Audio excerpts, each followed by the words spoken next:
Hello everyone, how you guys doing? Hopefully you guys are having a wonderful day, and today we are here with a Thermonuclear Smoke Devil guide for old school RuneScape in my endless adventure to make as many Slayer guides, boss guides, or just guides as possible. So hopefully you guys enjoy. If you do, make sure to leave a like. Also on top of that, plenty of links you can check out and support me down below in the description. I'd appreciate it greatly. But with that said, let's go ahead and get into the guide. So to start, should you kill Thermonuclear Smoke Devils? In my opinion, you should. As far as a boss task goes, they're decent profit. You know, when you compare it to something like Cerberus or Vorkat, there's some of the higher profit methods. It's not that good, but if you were to compare it to a regular Slayer task, it's really good. So in my opinion, it makes it worthwhile. In addition to that, they are very fast and easy kills to get here. So personally, I just enjoy the process of killing the Thermi. I think that it is a really smooth and nice grind. The tasks don't take too long, like with some other tasks, like an Abyssal Sire task that can take 10 hours. Here, you get them done in a relatively reasonable amount of time. For the requirements, you're going to need the initial Slayer level of 93 to be able to kill them in the first place, of course, and then beyond that, 70 prayer is the only thing I would really recommend, and that's only if you're going to be meleeing them so that you can use piety. Beyond that, you should have the combat stats to be able to adequately kill them if you've made it that far in Slayer. The Thermonuclear Smoke Devil boss is weak to essentially everything. In this guide, I'll be covering melee and mage-based attacks, and for the Thermi himself, he attacks with a magic-based style. This is a magic-based style that you cannot protect from, so that's why I put magic-based and not just magic alone. And the max hit is an 8, however, it does come with the caveat that the Thermonuclear Smoke Devil hits very fast, so while it may only be an 8, you know, you'll be getting attacked 2 times as fast as you would anywhere else, so really a bit higher. For the items that you could expect to see on the Thermonuclear Smoke Devil drop table, the first is the Occult Necklace at a 1 in 350 rate, then the Smoke Battle Staff is a 1 in 512 rate. Those are two of the main staples from the boss drop table.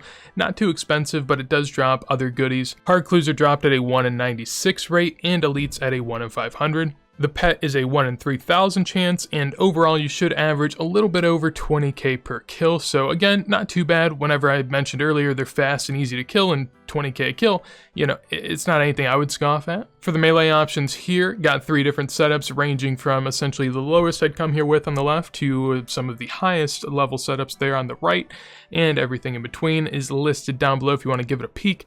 Essentially what we're looking for is melee DPS along with mage-based defense, and for the weapons, it really doesn't matter what we use. Thermi is weak to everything, so use what you like. Whips are really good, the rapier's good, also the scythe, and if you have a blade of Seldar, that also works as well. Mix and match with that as you may. You could also bring Black D'hide as an even cheaper option, however, the Blessed D'hide is good for the prayer bonus. And then finally, if you want to go this route, you could also bring the Inquisitor's outfit with the Inquisitor's mace, and that would be a really good option as well. Then for the mage options here, we have 2 different setups, both of them going with strictly mage DPS output.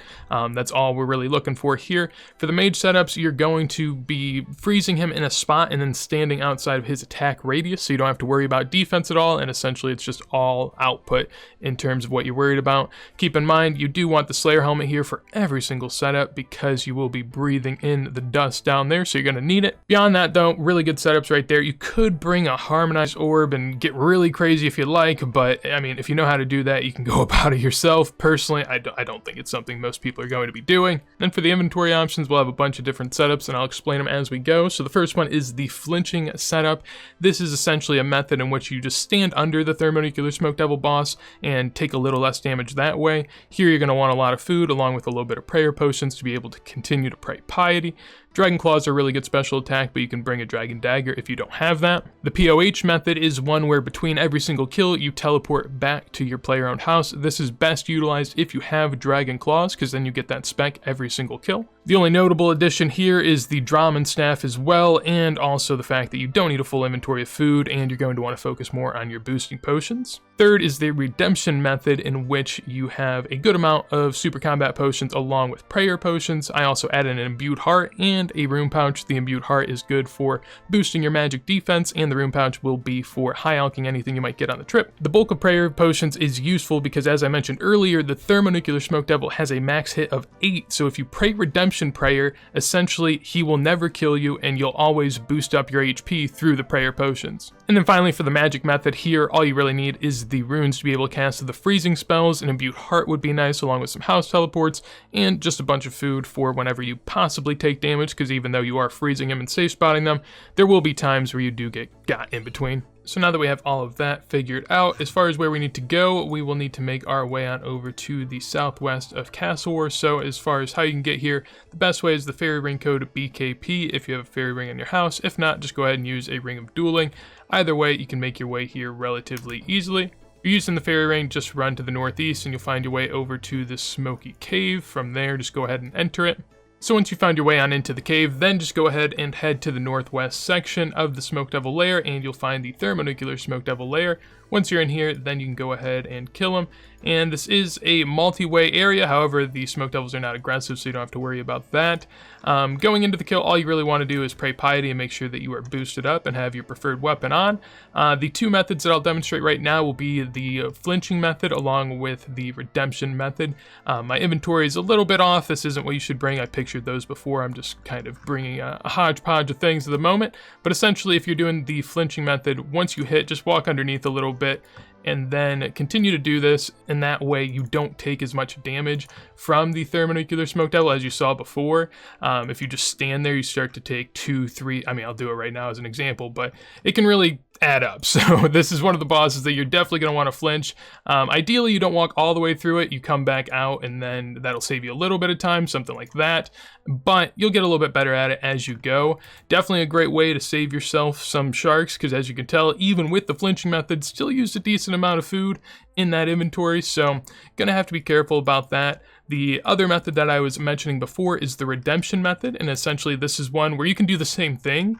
You can flinch, or you could just tank it if you'd like. I'd still recommend you flinch because it'll save you prayer potions, but with the Redemption, essentially whenever you get below 10% of your health, you're going to then get boosted up your HP by about 20 to 25 HP or so. And once that happens, essentially it's some of the best food in game, and you have it in a stackable form with the prayer potions. So it's a little bit different, not really a method that gets utilized at too many places, because the fact that, you know, it costs prayer potions and other monsters hit higher than a 9 or a 10, so it's not really applicable. But this is one of the few instances in game where you can really kind of abuse the prayer, I guess. And as I mentioned before, these kills are very quick, like 25 seconds, 33 seconds, you know, you can get a lot of kills per hour whenever you're doing this method. That's one of the reasons that while the POH method may be fun, and I'll show that here in a second, you know, if you do bring sustainable food and potions for you to be able to camp here, it is going to be the fastest method for you. So now I'll demonstrate the POH method. People tend to use this if they have Dragon Claws, because then you can get a special attack every single kill. So after the kill, go ahead and teleport on over to your house. If it is worthy enough, of course, you can pick up the drop and make sure you get it. But once you get on in your house, then just go ahead, hit the restoration pool, and then run on over to your fairy ring. Most people should have their fairy ring to the north of the restoration pool, because that's actually the efficient way to do it. I butchered my house accidentally one day, so I don't have one up there. However, once you go ahead and head on through the fairy ring, then just continue on to the cave as you would before, and just repeat your trip. Essentially, it's just like a 20 to 30 second banking process in between kills that allows you to not have to use any supplies, and also gets a nice Dragon Claw spec out of every kill. So some people prefer this. Personally, I find it to be a soothing PvM method in the sense that I don't really have to worry about too much, and it's very consistent and kind of fun.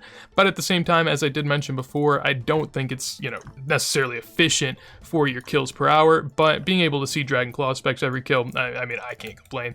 I do enjoy it quite a lot. So now on to the magic method. If you have ground markers on your RuneLite client, you can go ahead and mark these tiles if you'd like. This tile is the southeastern one of that little diamond. That is where the Thermi will spawn at.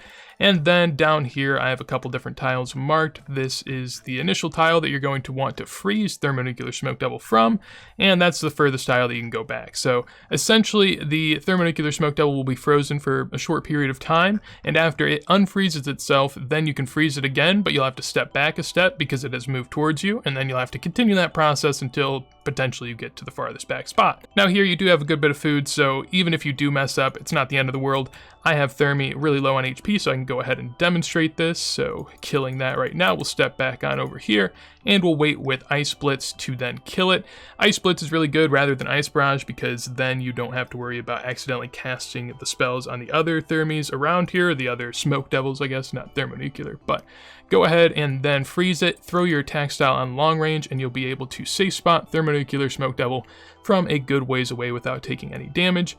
As I did mention before, it will unfreeze after a good bit, and then just be ready to refreeze it. So let it get a few attacks in, and then go ahead and freeze it again.